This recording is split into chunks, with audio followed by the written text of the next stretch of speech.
Un saludo, amigas y amigos, hermanas y hermanos. Sean bienvenidos nuevamente a su canal Metanoia para la acostumbrada reflexión dominical. En esta oportunidad quisiéramos partir de dos textos del Evangelio, uno correspondiente al domingo número 13 del tiempo ordinario, que es el domingo en el que nos encontramos, pero también vamos a tener presente el texto del Evangelio de la solemnidad de los santos apóstoles San Pedro y San Pablo, que también coincide con este domingo y que probablemente en muchas comunidades cristianas del mundo van a celebrar esta solemnidad. Por eso vamos a realizar nuestra reflexión a partir de estos dos textos del Evangelio. Acompáñenme.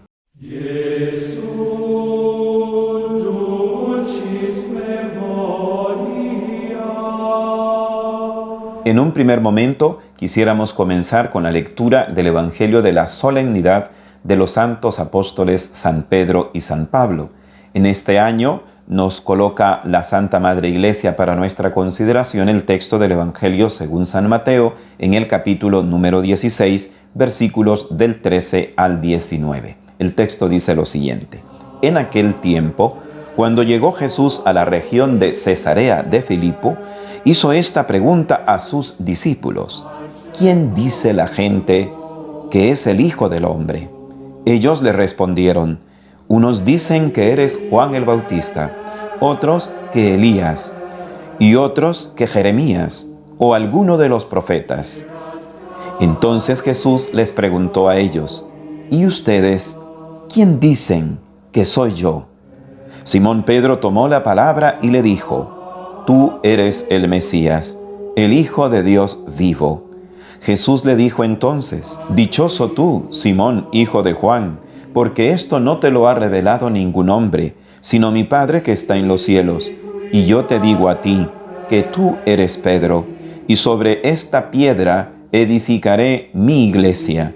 Los poderes del infierno no prevalecerán sobre ella. Yo te daré las llaves del reino de los cielos. Todo lo que ates en la tierra quedará atado en el cielo, y todo lo que desates en la tierra quedará desatado en el cielo. Este es el primer texto en el cual nos vamos a detener. Ahora escuchamos la versión del Evangelio según San Mateo.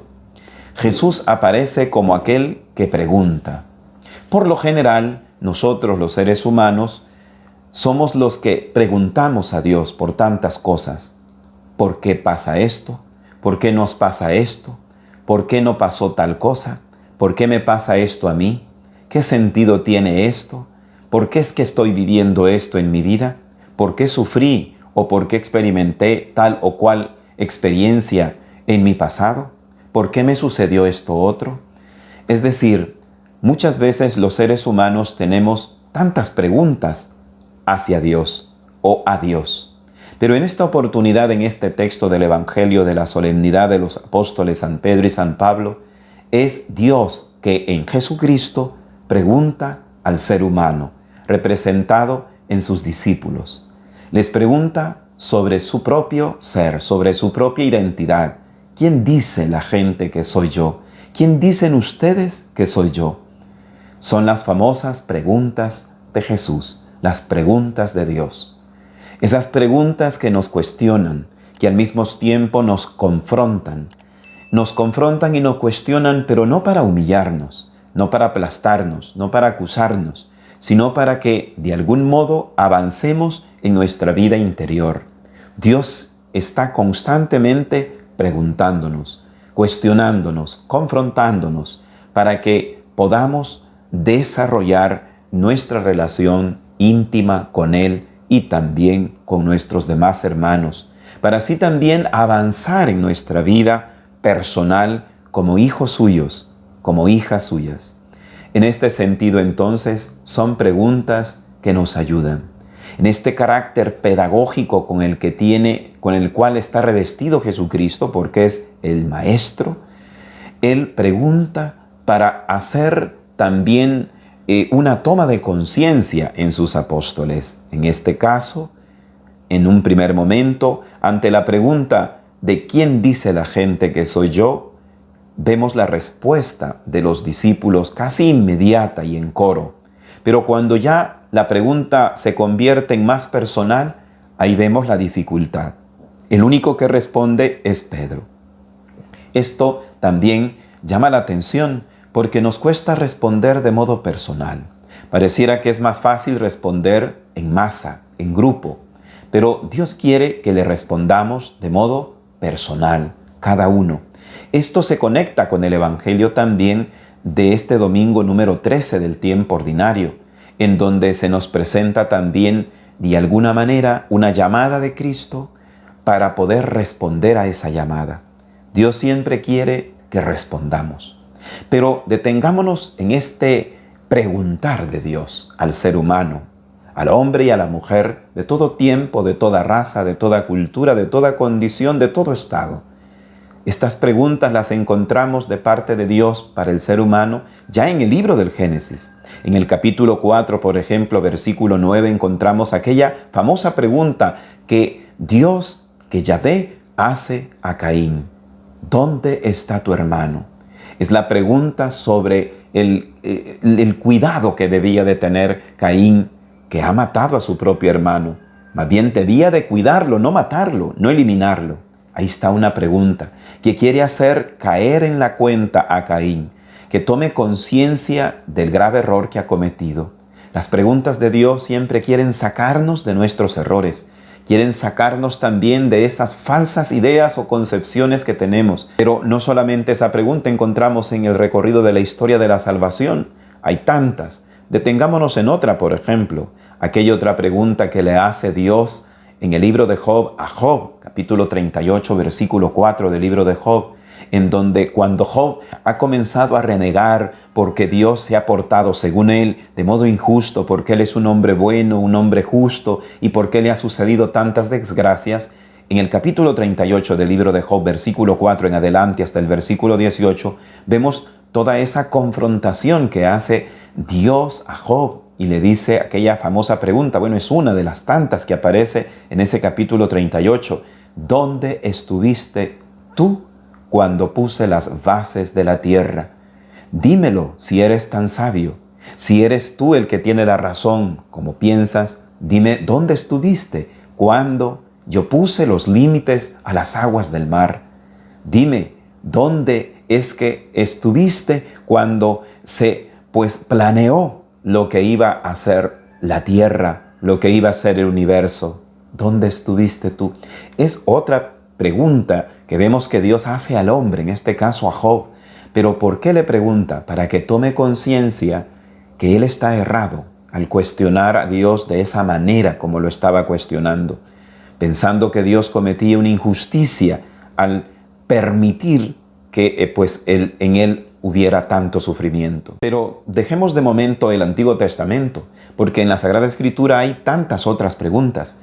Otra de ellas es el famoso episodio que nos narra Hechos en el Nuevo Testamento ya. El libro de los Hechos de los Apóstoles, en el capítulo 9, nos narra el episodio de aquella caída del caballo que tuvo San Pablo, a quien hoy celebramos en la solemnidad también de los santos apóstoles Pedro y Pablo. Bueno, San Pablo es derribado del caballo, algunos autores espirituales dicen del caballo de su orgullo, de su falsa concepción religiosa, de su egoísmo, de su egocentrismo religioso. Bueno, pues es bajado de ese caballo y ahí es en donde escuchamos aquella famosa pregunta que Dios, que Jesucristo más bien, en una revelación particular le hace a San Pablo: ¿por qué me persigues? Saulo, Saulo, ¿por qué me persigues? De nuevo, es una pregunta que quiere recomponer la historia personal de una persona, en este caso de Saulo, más conocido posteriormente como Pablo. ¿Por qué me persigues? Es como una pregunta que quiere indicarle que está en el error y que tiene que recomponer su modo de concebir las cosas y también en su modo de relacionarse hacia Dios. Todo esto nos indica que las preguntas de Dios entonces no buscan dañar, no buscan acusar, no buscan humillar. Lo que buscan más bien es que el ser humano recomponga su camino, que tome conciencia de aquello que tiene que tomar conciencia, porque a veces el ser humano es tan inconsciente, de su propia vida y de aquello que está haciendo mal, o incluso de lo que está haciendo bien y por eso quizá no lo potencia, o al mismo tiempo podemos caer en descuidarnos y perder esa práctica de bien que teníamos. Por eso es que vemos que las preguntas de Dios buscan ayudarnos. En primer lugar, nos hacen tomar un alto, porque eso es la pregunta de Dios. La pregunta de Dios es un pararse, para tomar conciencia de aquello que quizá no está del todo bien en nosotros, de aquellas falsas concepciones que tenemos, por muy arraigadas que las tengamos muchas veces en nuestra vida, puede ser que no sean lo que Dios quiera de nosotros, lo que Dios está pidiendo a nuestra vida personal. Dios, de hecho, nos sigue preguntando a través de las situaciones que nos acontecen, a través de las situaciones que le acontecen a un familiar, a través de las personas que tenemos a nuestro alrededor, aunque a veces nos incomoden, pero todo eso es una llamada de Dios. Todo eso es una pregunta de Dios. Algo Dios nos está cuestionando. Puede ser que nos cuestione ese modo de pensar. Puede ser que cuestione nuestro modo de ejercer la caridad, porque a veces quizás el amor solamente lo damos a las personas que nos caen bien, a las personas que nos hacen favores, etc. Puede ser que esté cuestionando ese espíritu de justicia que todos tenemos, y puede ser de que de fondo lo cuestione porque nuestro espíritu de justicia, más que ser de justicia, es un espíritu de venganza. En este sentido, pues, hemos de tener en cuenta que Dios, todo eso, todas esas realidades que nos van aconteciendo también son las preguntas de Dios, para que tomemos conciencia, para que recompongamos, para que también potenciemos lo bueno que podamos tener. Esto, pues, podríamos reflexionarlo a partir del Evangelio de la solemnidad de los santos apóstoles San Pedro y San Pablo. Pero ahora vayamos al texto del Evangelio de este domingo número 13 del tiempo ordinario. Permítanme en este momento, hermanos, ahora leerles el texto del domingo número 13 de este tiempo ordinario. El texto dice lo siguiente en San Lucas capítulo 9, versículos del 51 al 62. Cuando se iba cumpliendo el tiempo de ser llevado al cielo, Jesús tomó la decisión de ir a Jerusalén y envió mensajeros por delante. De camino entraron en una aldea de Samaria para prepararle alojamiento, pero no lo recibieron porque se dirigía a Jerusalén. Al ver esto, Santiago y Juan, discípulos suyos, le preguntaron: Señor, ¿quieres que mandemos bajar fuego del cielo para que acabe con ellos? Él se volvió y los regañó. Y se marcharon a otra aldea. Mientras iban de camino le dijo uno: Te seguiré a donde vayas. Jesús le respondió: Las zorras tienen madriguera y los pájaros nido, pero el Hijo del Hombre no tiene dónde reclinar la cabeza. A otro le dijo: Sígueme. Él le respondió: Deja primero que vaya a enterrar a mi padre. Pero Jesús le contestó: Deja que los muertos entierren a sus muertos. Tú vete a anunciar el reino de Dios. Otro le dijo: Te seguiré, Señor, pero déjame primero despedirme de mi familia. Jesús le contestó: El que echa la mano al arado y sigue mirando hacia atrás, no vale para el reino de Dios. Palabra del Señor. Te alabamos, Señor. Hasta aquí el texto del Evangelio de este domingo número 13 del tiempo ordinario. Este otro texto del Evangelio, que es el propio del domingo número 13, nos plantea como dos partes. La primera parte es ese episodio en donde vemos una actitud de parte de los discípulos muy contraria a la actitud de Jesús. Y por otra parte, vemos las famosas llamadas de Jesús y al mismo tiempo aquellas propuestas que le hacen a Jesús unas personas que quieren seguirlo, pero que no quieren seguirlo de modo radical. Detengámonos en estas dos partes de este otro texto del Evangelio. En primer lugar, tenemos la escena de cuando Jesús pasa por Samaria y allí busca un alojamiento junto con sus discípulos. Pero el punto es que no se lo permiten, porque Jesús ellos se dan cuenta, los samaritanos, que va a Jerusalén. Y como vemos, estaba ese conflicto histórico entre samaritanos y también israelitas, entre los que pertenecían a, podríamos decir, a la tribu de Judea, mejor dicho, y los samaritanos. Jesús pertenece a la tribu de Judea. Y entonces se da ese encontronazo, podríamos decir. No le permiten alojarse en esa ciudad. Y aquí viene la reacción casi espontánea, muy humana, natural, muy humana en el sentido, podríamos decir, no redimida todavía por esa nueva visión de caridad que tiene Jesucristo. Los discípulos han estado junto a Jesús. Por eso no basta estar junto a Jesús para poder conectar con Él y con su evangelio, con su mensaje, porque podemos seguir teniendo actitudes muy paganas, muy lejanas de lo que realmente Dios quiere de nosotros.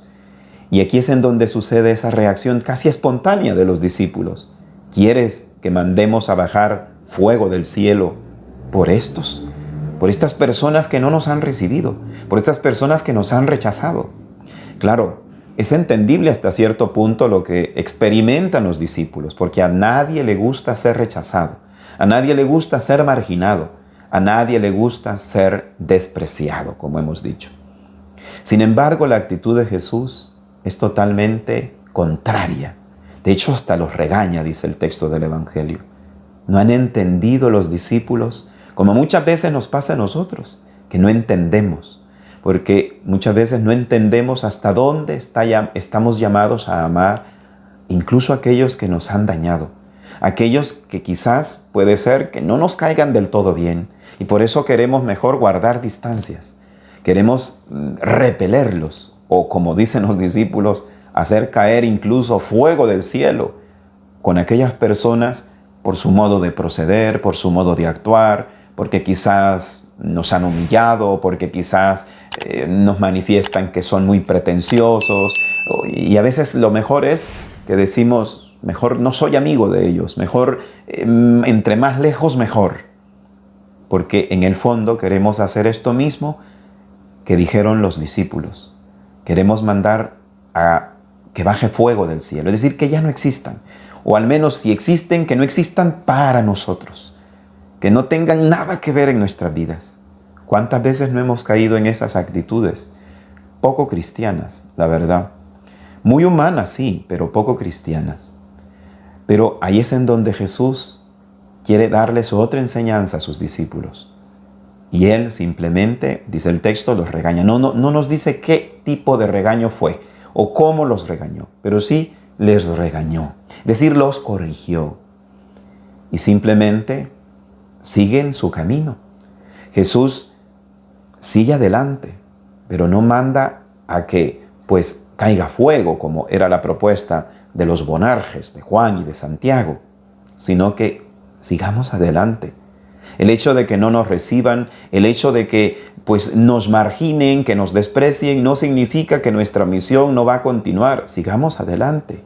No nos acogen, bueno, pues sigamos adelante. Pero tampoco hay que despreciarlos a ellos como ellos nos han despreciado a nosotros. Es lo que en el fondo Jesús quiere enseñarles. Tampoco vamos a vengarnos de ellos porque ellos nos han tratado mal. Simplemente sigamos adelante. Y es lo que hace Jesús. Siguieron y pasaron a otra aldea, dice el texto. Aquí hay una gran enseñanza entonces, por una parte, del perdón que otorga Jesús a aquella comunidad que le ofende, pero también que Jesús es capaz de seguir su camino. No se queda anclado en ese resentimiento, como muchas veces nosotros hemos quedado anclados muchas veces en los resentimientos interiores. Y por eso nos sentimos tan dolidos y arruinamos nuestra vida y no seguimos avanzando, como vemos que Jesús y sus discípulos, sí. Jesús, al decirles que sigan adelante, en el fondo está indicándoles a que el camino hay que seguirlo recorriendo. Por otra parte, ya para terminar, encontramos como el segundo episodio, podríamos decir, que nos presenta este texto del Evangelio tomado de San Lucas, como hemos dicho en el capítulo 9. Este segundo momento nos presenta a Jesús que va caminando, y mientras va caminando alguien se le acerca y le dice: yo te seguiré a donde vayas. Y allí Jesús dice una respuesta que quizás nos descoloca porque pareciera de que como que no le importa que alguien lo quiera seguir. Puede parecer un poco pedante Jesús o un poco mal educado, pero no lo es. Lo que quiere es dar a entender que para seguirlo a Él hay que seguirlo con radicalidad. Con radicalidad.